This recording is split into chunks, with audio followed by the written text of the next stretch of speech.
favorite books from this year. And the month of January, no questions asked and no slander accepted, Crescent City 3 was my favorite book of that month. So in 2024, honestly, it was a really great year, but I started out the year strong with Crescent City 3. Similar to Kirsten, we love this book. Don't say anything else. We won't believe you. In February, I started the Legends of Thespian series, so Blood and Steel, the first book of that series, was my favorite from February.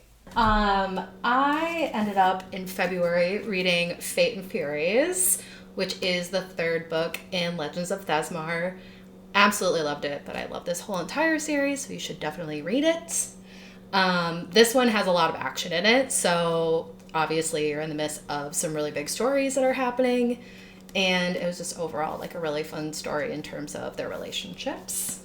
In March, I read Assistant to the Villain, which Kaylee had loaned me without reading, so was very annoyed when it was not a standalone, but amazing book, love Kingsley, and can't wait for the third book. In March, I read House of Pounding Hearts, which is the second book in the Kingdom of Crows.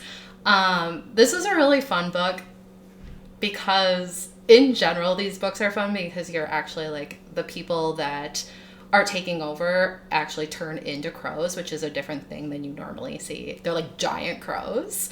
And the relationships they have in there, it's really strong like family bonds and like found family, which we all know I love. So I was a sucker for that. In April, still in the Thespian world, but the prequel, Slaying the Shadow Prince, was my favorite from that month, mostly due to the appearance of Terrence and his backstory. In April, I read Throne of the Fallen. Absolutely love this book. Every time that I talk about it, I want to reread it.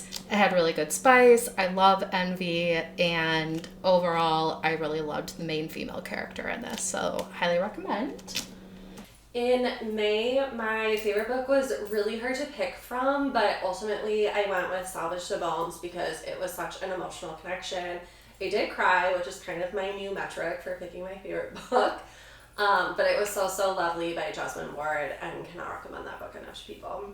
In May, oh yes, how could I forget? Okay, this is when I read all of Blood and Ash and all of Flesh and Fire. So this month, A Light in the Flame, which is the second one in the prequel, Flesh and Fire, was my favorite. And I mean, Nyktos is in it, but that's also like a really huge part of their relationship building, so I really enjoyed that one. June, I didn't really love anything that I read, but in the spirit of this, if I had to pick one to be my favorite, it would be Throttled by Lauren Asher. Mostly because I didn't know what I was getting into, but I did DNF that series. In June, I read the final book in A Kingdom of Lies, which is A Queen This Fierce and Deadly. And this one had a really good conclusion with the whole entire universe of them trying to solve this problem with this really cruel king who was trying to take away a lot of powers. So, I really enjoyed where they went with even some of the side characters and their relationships in this final book. My favorite book in July was Magnolia Parks. It is a series, but the first book was my favorite because it was kind of the introduction to that world and the London elite and their toxic relationships, and it was surprisingly better than I thought it would be, so that would get my shout out for July. Finally in July, read Assistant to the Villain, and we kept our friendship, Kirsten and I, because I did. And of course it made the top of my list because it's just such a good book. In August, The Nightingale by Kristen Hanna was my favorite. I know this one gets a ton of hype, and I think all of it is worth it. Again, cried, which is a really beautiful story.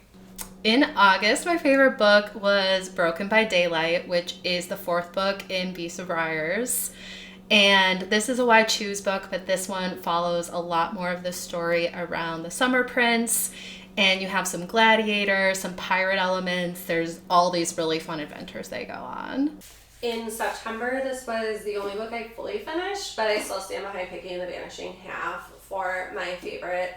Again, just a really great story. Britt Bennett is a wonderful storyteller. It's a tale of two sisters who grew up just in very different ways despite coming from kind of the same background, and just how their stories kind of merged and diverged throughout their life. So definitely recommend this one.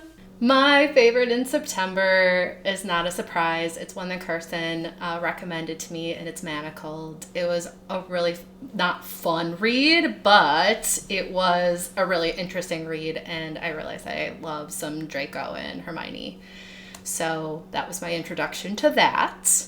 October, the only real book I read was The Spell Shop, so by default, this one was my favorite. But I do think it's a really good, cozy book for the fall. It was such a really nice, wholesome thing to read, especially if you've been reading really heavy things. Definitely recommend this one. October was my favorite month. I brought myself into a lot of like gothic romance books, and the first one I read that month ended up being at the top of the list, which is Fairy Tale. And this one has a little bit of that paranormal element to it, along with like the gothic romance. They did a really good job of bringing all of these different stories together in terms of their past relationships and these two guys that she's kind of falling for at the same time. So it was a really fun read. In November, The Empresses of 7th Avenue was my favorite. It was such a great peek at kind of the rise of American fashion and the split from Paris really having that ownership, and how a lot of women really played a role in making that happen behind the scenes, and just really being powerhouses in the industry. So really incredible read. Definitely recommend this. It is kind of World War II adjacent, so it is really interesting to see how the war really sparked a lot of that turn as well. In November, this was a highly anticipated book for me, Where the Library Ends, and it definitely lived up for the duology. I love how everything came together at the end of this book, and all in all, I think these are a really interesting read if you love Cleopatra, if you love anything to do with Egypt. It has a lot of history in it too. Like, they really did do their work behind making sure that they were being relevant to the time, and also gave you a really exciting story. Lastly, in December, kind of a similar vein, When Women Ran Fifth Avenue was my favorite book. Again, I cried. But again, about just really powerhouse women behind Henry Bendel, Bonwit Teller, Lord and Taylor, how they came into those positions of power, how they really helped shape department stores of the time, how department stores were really just a great place for women, and how they grew in popularity and dominance back in the day and through the ages. So just really incredible look at, again, kind of fashion history and just American history and women. I finished off the year strong with December. My favorite book was The Songbird and the Heart of Stone. This has a whole entire journey to the underworld with two main characters. The main guy character is a little bit broken, but we love him, and you just want to see where everyone is going to go with it. So you should really read this.